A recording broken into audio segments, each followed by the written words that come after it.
2065, the last human footprint was left on Earth before ascending to the space station, Babel, where there's only 5 million human beings left.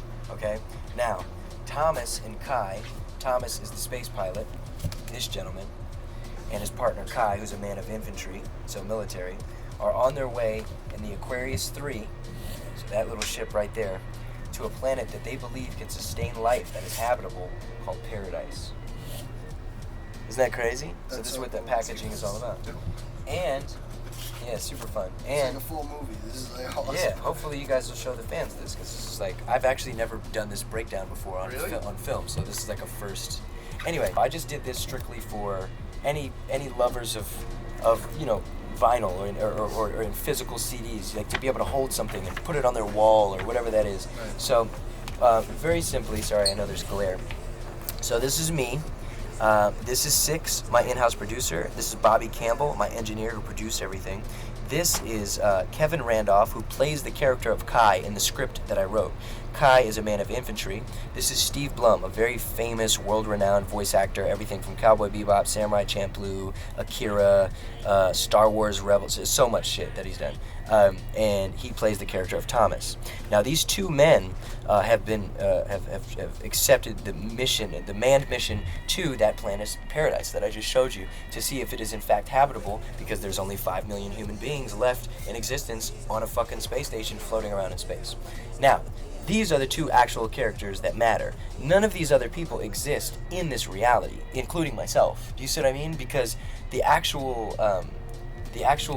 so here's the really cool thing about it. So the album takes place in 2115. So when you listen to the script and everything that I wrote, you're hearing a story that I made up about the future, about two guys who are listening to an album from 100 years ago. They're listening to oldies music, and which is really cool, because when he picks up Kai and he gets in, he's like, "Oh, what you been doing?" He's like, "Oh, I'm just listening to oldies." And he's like, "Oldies like who?" And he's like, "Oldies like Logic." And he's like, "Logic? What the fuck you know about Logic?" And he's like, "Oh, well, I just got finished listening to his first album. I was about to put the second one in right now." And he's like, "Oh shit!" And then it starts. Now the great thing about this as well is, he says, "Oh, I was just finished listening to his first album." Well, if you go back and you listen to my first album, there's an homage to a Tribe Called Quest, Midnight Marauders, where there's almost like this computer program. Now, this computer program voice on my entire first album gives you facts on how the album was created. Logic has over 1,700 songs. The Woman's Voice, yes. Logic recorded his whole album in LA and various hotels on tour. So she's giving all these facts on my first album. But who's she giving the facts to? She's giving the facts to Thomas, as he's on his way to pick up Kai, to where they then play the second album, because the Siri, or this woman, her name is Thalia, is a computer program in the ship. So when you listen to my first album and you hear this voice, it's not you listening to that voice, it's him listening to that voice on the way to pick up him. And then on the second album, after he picks him up, they then listen to my second. That's how none of us could possibly technically exist in their future, you see what I mean? But I broke the fourth wall here. This is my DJ Rhetoric. This is my best friend Lenny, Big Lembo, an incredible rapper. This is Sir Dylan, who's an amazing musician, just extremely awesome. This is Momberg, my tour manager. This is Christopher Thornton from the Frontrunners. His husband and wife sing all over my shit. They're just incredible. This is Steve Wireman. Like I said, he's like the Hendrix of today. And yeah, there's so many more people that were involved. The guy hidden in the back? Oh, of course, Mr. Sam Spratt, the incredible artist who drew all of this and made all this a reality from my brain. And there's so many more people who were involved, but you know, at the end of the day, these are kind of the main guys in the forefront.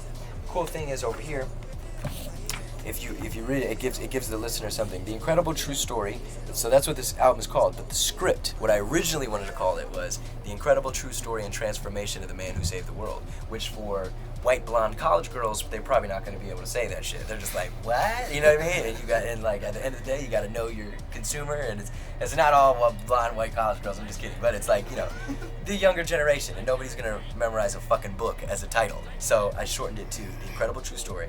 But The Incredible True Story and Transformation of the Man Who Saved the World is a script that Logic wrote that takes place in 2115. It is an audio cinematic experience that mainly takes place in sonic form about a space pilot, Thomas, and his partner Kai, a man of infantry who from time to time interact with the ship's AI component, Thalia, designed by C Corp. Life on Earth is non-existent as we have destroyed it in the search for a new place to call home, the search for a planet called Paradise. It is Thomas and Kai's job to man a mission to what we will believe will be our new home. Upon picking up Kai from the Babel space station, the two strike up a conversation about oldies music. Thomas had been playing before his arrival, music from long ago that has nothing to do with this concept. As the Aquarius 3 readies to venture off on their mission for mankind, Thomas explains he just listened to a certain musician's first album and cues the second one as they depart. So that's what this whole thing is about, and I put a lot of time into it. This is why I love the physical so much, you know? It's like, so this is a pretty handsome guy, I don't know. This is me, and this is actually, it looks like I'm on Mars, and this is, as you can see, this is one of my older suits before I had Control Sector create the other ones. And this is at a place called Vasquez Rocks in LA, and it looks like fucking Mars. And then when you flip it over, these are all the credits, and these are very important to me. You can see the skits that I wrote and who was in them and who produced and who played live strings and who sang and who this and who that, all in space over the planet Paradise, which is pretty cool. Yeah.